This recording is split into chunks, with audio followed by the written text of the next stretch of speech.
Welcome back everybody to another update video, and yeah, we're going to be mixing up a little bit today because we have some new films that I have brought to my collection, but then I have a couple that I have recently watched that we've seen before, and then we're going to be going through some of the new releases that are going to be coming up in the future, which I am all looking forward to.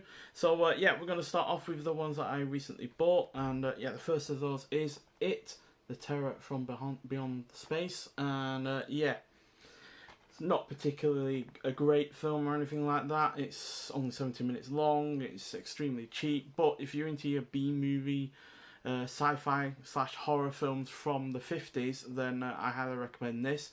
And it was kind of an influence for Alien because it's got a similar plot about a space crew going off into an otherly world and then being attacked by an alien on board a ship. And yeah, really rather fun. It's, yeah, nothing, like I said, brilliant, but I'm really into these kind of films, as you've probably seen from previous releases. We've looked at the likes of The Alligator People and The Land Unknown and stuff like that. It just really does really please me, and yeah, short and to the point, and yeah, it's predominantly well done for the little amount of money that it's got. And yeah, it's part of 101 Films, who we again have seen from before, and we've got another couple from them as well.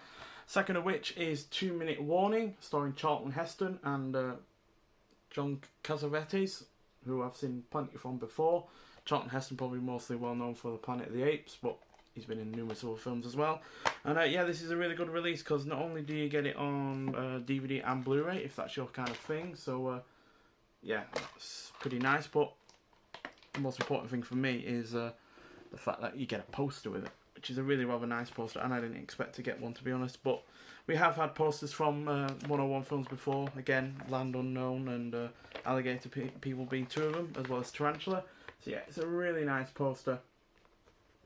Got all the cast there on the bottom with their titles, because they're not given names, so it's like the SWAT team leader, the stadium manager, the father, the co-ed, the perpetual bachelor, the heavy better, the pickpocket, the mistress, the gatekeeper, and the intern. And yeah, it's a really good cast on it. Outside of the two that I already mentioned, you got Martin Balsam in it, Beau Bridges, and Walter Pidgeon as well. So yeah, it's a really decent cast. And even though it's not quite as good as the similar Black Sunday, which also takes place in a stadium, and a terrorist, although in this case it's a sniper, is threatening the lives of people there, it's still a really solid film. But the reason Black Sunday's better is because John Frankenheimer is directing it, and he's a better director than the director for 2 Minute Warning. But still, a solid film, and yeah, a really rather nicely entertaining one as well.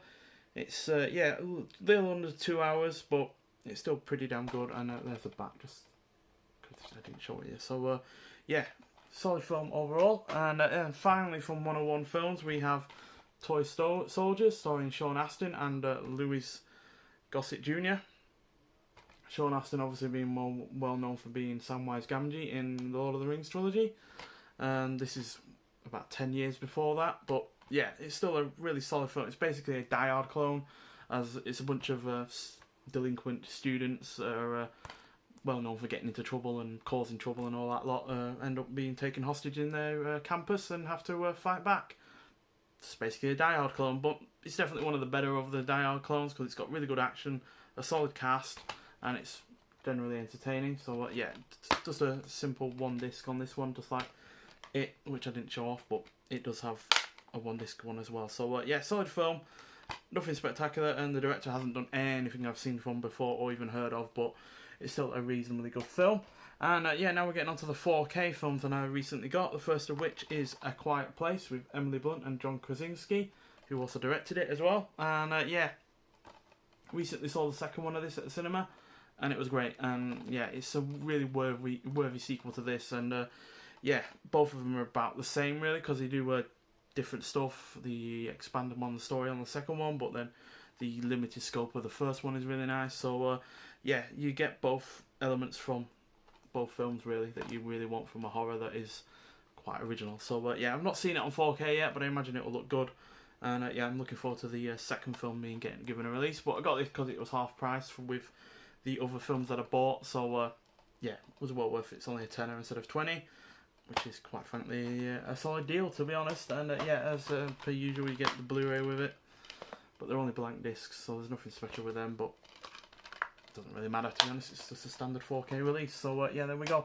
What isn't a standard 4K release is, well, we've already mentioned the films before with Toy Soldiers, but Lord of the Rings trilogy on 4K, which is, yeah,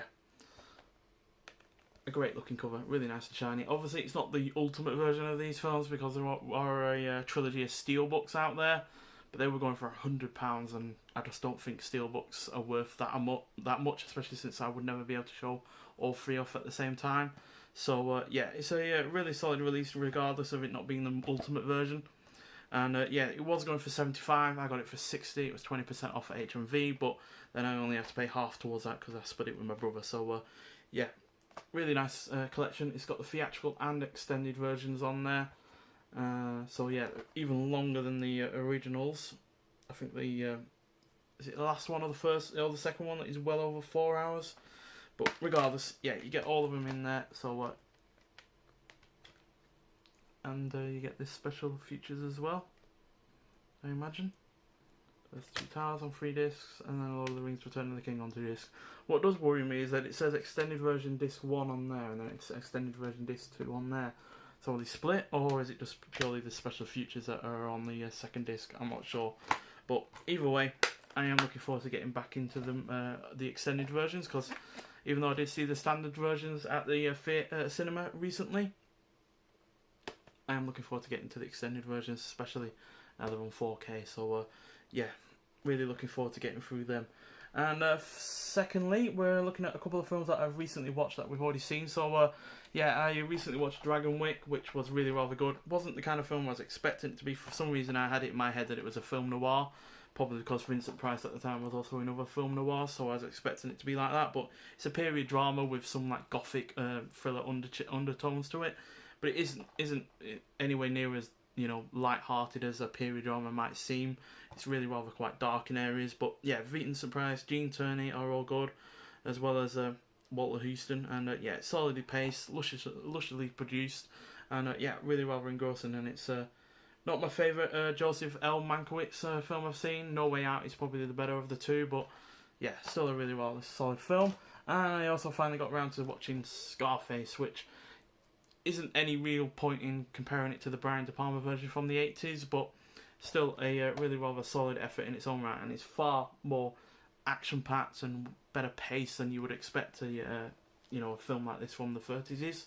You compare this to Little Caesar, which was also around this time, which is still a solid good film in its own right, but it's nowhere near as action-packed or as well-paced as this. And yeah, Paul Mooney is superb in the lead role, and yeah, I'm looking forward to seeing more from him. But yeah, cracking film in its own right, and yeah, really rather nicely done on Blu-ray. And yeah, I look forward to seeing The Public Enemy from around the same time, as well as Public Enemy, Scarface and Little Caesar were the 3 main gangster films from that period and really influenced that genre. So yeah, gonna see Public Enemy, and I'll probably get that and Little Caesar on the premium collection when I do. So yeah, and now finally we have a bunch of releases that are coming up that I want to talk through. So yeah, Willy Wonka and the Chocolate Factory is getting a exclusive 4K Ultra HD Steelbook release from Zavvi, which is coming out on the 28th of June, which I am really looking forward to, because the Steelbook itself looks great, and yeah, it'll be my first musical added to my collection, because I'm not really a massive musical fan, but that is definitely one that I really rather enjoy, and yeah, Gene Wilder is incredible in it. Then on the 19th of July, we have the True Romance Zavvi exclusive 4K Ultra HD Deluxe Edition, which comes with steelbook, posters, art cards and all that lot, with it on 4K and Blu-ray, which again, I'm really looking forward to. That's easily one of my favourite early 90s films. And yeah, I was reading off my computer, and yeah, warning has come up, so I do apologise. Hang on. But yeah, then we got on the 20th of July, so only a day later, Dead and Buried on limited edition 4K Ultra HD release from Blue Underground, who, yeah, it's quite an expensive Ultra HD, to be honest. It's nearly £60, but it is a film that I really rather enjoy. It's a highly underrated horror film from the early 80s, 1981 in fact, so it's celebrating its 40th anniversary this year, and yeah, it's a great film, and yeah, it's also got a poster with it, it's got a bunch of extras as well, so yeah, really looking forward to that. Then on the 26th of July, so yeah, July is a real busy one, we got the Digiman collection, which has all 3 films from Arrow Video on a limited edition collection. So yeah, really looking forward to that. I mean, massively into my kaiju films, as you would have known from seeing the Godzilla Criterion collection.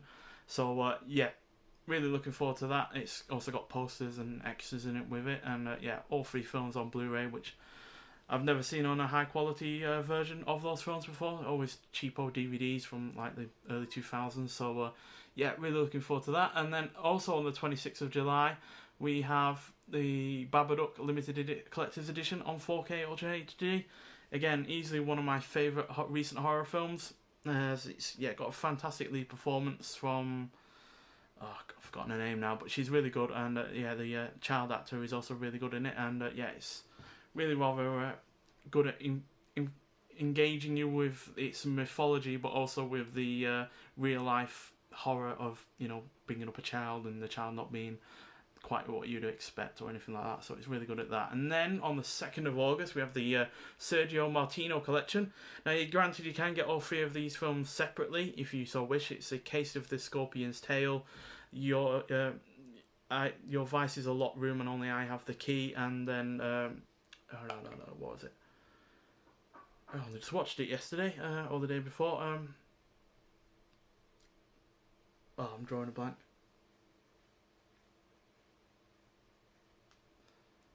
Oh, The Suspicious Death of a Minor. There we go. These Italian films have really weird long titles for some reason, but yeah, or you can get all 3 of them separately, like I said, but since all 3 together equals the same price as this box set, I figured you may as well just get the box set because it also comes with a nice hardcover slipcase and yeah, probably some extras as well involved. And then on the 23rd of August, we have the Cat o' Nine Tails Limited Edition 4K Ultra HD release. Now, granted, I already have it on Arrow Video in a Blu-ray form, but since it's one of my favourite Dario Argento films, I figured I may as well get it on 4K, especially since, again, it comes with posters, art cards, and a bunch of extras that I'd really like. So yeah, August is a bit of an Italian a month. And then in September, both on the same day, we have the Johnny Guitar Masters of Cinema release from Eureka. I've got some of their other ones on Masters of Cinema. We have The Fistful of Dollars and Mothra and the like. And yeah, this is more like the same, so it's got a hardcover on it. And yeah, it's the first time it's been released on Blu-ray, and I'm really into my 50s westerns, so really looking forward to that. That comes out on the 20th of September, and the same day as that we have the Colombian Noir number 4. We already have the first 3, which we have done in a single video, and yeah, I'm really looking forward to the 4th one, because the first 3 have, outside of one film, have been really rather impeccable. So yeah, I'm hoping that the 4th one is as good. I've not heard of any of the films though, and the actors aren't quite as well known to me as it was with the previous 3. There's no Glenn Ford in it or anything like that, but yeah, we've got Kim Novak in 1, who I've seen in stuff before, so yeah, I am looking forward to seeing it.